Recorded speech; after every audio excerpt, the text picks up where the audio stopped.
Bago po tayong ano yan guys. Yan. Sliced bread po yan. Ano nyo lang siya. I-press. Ganon. Tapos, butasin nyo sa gitna. Ganon.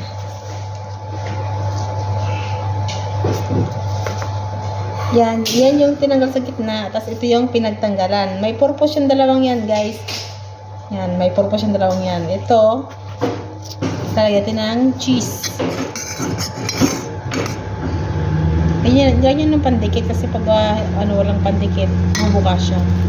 Ito po yung cheese. Ganito. Ay. Yan, cheese ko. Hinahati ko lang yan. Yan, palaman nyo. Tapos, takpan nyo. I-press nyo guys. Tapos, i-press nyo yung gilid.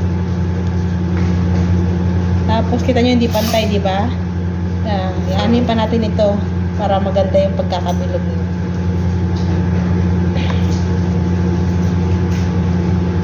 Yan. Ayan na po. Kasi press nyo po siya ulit. Kasi mamaya pag niluto, hindi lalabas yung cheese.